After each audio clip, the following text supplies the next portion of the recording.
नमस्कार दोस्तों, मैं SP Shimali, ex chairman Rajasthan Marudhara Gramin bank. आज फिर आपसे बात करने का मन हुआ और आज जो शब्द आया वो आया मातृभाषा हिंदी। विचारों का आदान प्रदान बहुत जरूरी है। मैंने पहले भी एक बार आपसे बताया था कि अच्छे विचारों का जब आदान प्रदान होता है तो उसका जो इफेक्ट आता है वो स्क्वायर में आता है। एक 5 रुपए का सिक्का मेरे पास और एक 5 रुपए का सिक्का आपके पास, यदि हम दोनों एक दूसरे को आदान प्रदान कर लेते हैं तो दोनों के पास 5-5 रुपए ही रहते हैं। लेकिन यदि अच्छे 5 विचार मेरे पास और 5 अच्छे विचार आपके पास और हम आपस में एक्सचेंज करते हैं तो दोनों के पास 10-10 अच्छे विचार आ जाते हैं। और वैचारिक आदान प्रदान के लिए, विचारों के आदान प्रदान के लिए सबसे सशक्त माध्यम जो है वो है भाषा। और भाषाओं में भी भाषाओं की रानी यदि माने तो हमारी मातृभाषा हिंदी। मैं कई बार देखता हूँ कि जो थोड़ा बहुत भी पढ़ लिख जाता है या थोड़ा बहुत भी दिल्ली बॉम्बे चला जाता है या विदेश चला जाता है तो वो हिंदी में बात करनी बंद ही कर देता है, मातृभाषा को यूज़ करना बंद ही कर देता है और केवल इंग्लिश की बात करता है। पता नहीं क्यों लोग मातृभाषा हिंदी का प्रयोग करते हुए हिचकिचाते हैं या अपना लेवल कुछ थोड़ा सा नीचा समझने लग जाते हैं। मुझे ऐसा लगता है, जबकि ऐसा है नहीं।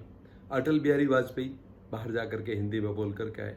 हमारे माननीय प्रधानमंत्री नरेंद्र मोदी जब भी मौका लगता है बाहर जाते हैं, हिंदी में बात करते हैं। मेरा बाहर से भी मतलब नहीं है, लेकिन हम हिंदुस्तान में तो कम से कम ऐसी भाषा का इस्तेमाल करें जो हम सबको समझ में आए। मैं अक्सर जो थोड़ा पढ़े लिखे लोगों के ग्रुप्स होते हैं या लिंक्डइन है, ऐसे पे जब मैं समीक्षाएं सुनता हूँ या अच्छे विचार जब लोगों के सुनता हूँ तो मुझे लगता है, मुझे बड़ा एक मन में एक अजीब सा पीड़ा सी होती है कि अगर यही विचार हिंदी में दिए होते, हिंदी में बातचीत की होती तो हिंदुस्तान के करोड़ों लोग उससे लाभान्वित होते। हम ये क्यों भूल जाते हैं कि हम एक बहुत बड़े तबके को छोड़ रहे हैं। कई बार अच्छे मानसिक विचारों की बात होती है, कई बार प्रेरणादायक विचार होते हैं, कई बार मोटिवेशनल स्पीकर्स जो बोलते हैं वो बहुत अच्छे हिंदी भाषी क्षेत्र में पैदा होते हैं। उसके बावजूद भी अपने आप को प्रेजेंट करने के लिए केवल और केवल इंग्लिश शब्द का इस्तेमाल करते हैं। और इंग्लिश समझने वाले हमारे हिंदुस्तान में, जहाँ तक मेरी गणना है, मेरी मान्यता है, 20 से 25 या 30% लोग ज़्यादा से ज़्यादा होंगे जो इंग्लिश को बहुत अच्छे से समझते होंगे। और यदि इंग्लिश को नहीं अगर अच्छे से समझते हैं तो उनके लिए वो उनका बोलना बिल्कुल निरर्थक है। मैं अपील करना चाहूँगा हमारे सभी अच्छे विचारकों से जो हिंदी भाषा का ज्ञान रखते हैं, उनसे मेरी अपील रहेगी कि या तो दोनों भाषाओं में बात करें और हिंदी में तो करें ही करें। हिंदी बहुत ही, हमारी मातृभाषा बहुत ही समृद्ध मातृभाषा है और इसमें कोई शब्दों की कमी नहीं है।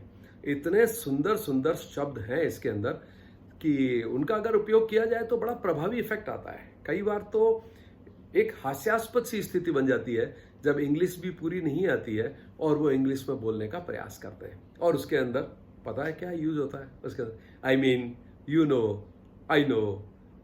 तो ये इस तरीके की जो चीज़ें यूज होती है, ये चीज़ें उसका जो अच्छा संकलन होने के बावजूद में भी उसके प्रेजेंटेशन को बिगाड़ देती है।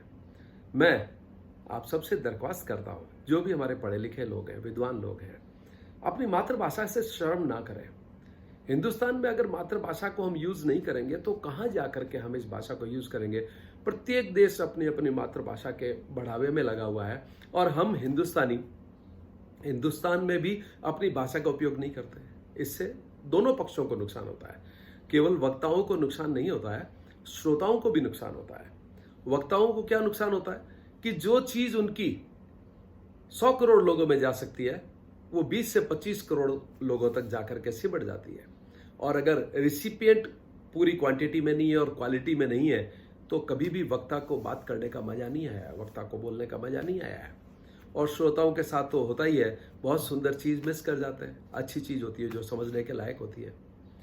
अभी एक प्रयास किया गया, बहुत सुंदर प्रयास था वो, मैं सराहना करता हूँ उस प्रयास की, कि एक एंकर ने एक डॉक्टर से जो आम बीमारी है, महिलाओं में जो आम बीमारी होती है, उसके बारे में चर्चा की, लेकिन वो पूरी की पूरी चर्चा इंग्लिश में हुई। अब दोस्तों, ये बीमारी जो है, जो महिलाओं की आम बीमारी है, ये भाषा देख करके नहीं आती है। ये देख करके नहीं आती है कि इंग्लिश बोलने वालों को ही ये बीमारी होगी या इंग्लिश समझने वालों को ही ये बीमारी होगी, जबकि मेरा ये अनुमान है कि 75% ये बीमारी हिंदी भाषी लोगों को होगी, जिनको हिंदी समझ में आती है। 25% लोग जो हैं वो उसमें अंग्रेजी समझने वाले लोग होंगे।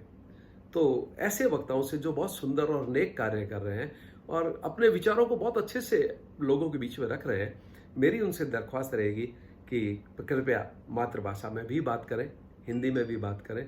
इससे आपका भी भला होगा, हमारी मातृभाषा सभ्रांत होगी, विकसित होगी, सभ्रांत तो है ही है, विकसित होगी और लोग आपस में आप विचारों के आदान प्रदान से लाभान्वित हो पाएंगे और सही मायने में वो सिक्के की जगह विचारों का जो स्क्वायर अप होता है वो उसमें हो पाएगा।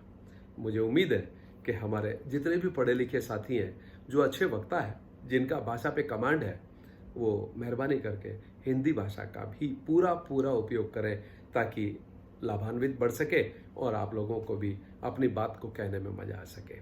मैं उम्मीद करता हूँ कि आगे से मुझे प्रत्येक ग्रुप में, प्रत्येक लिंक्डइन पे संकोच महसूस नहीं करेंगे कि हम हिंदी का उपयोग कर रहे हैं, हमारा लेवल कहीं डाउन नहीं हो जाए, ऐसा महसूस नहीं करेंगे। बहुत बहुत धन्यवाद। Thank you very much. नमस्कार।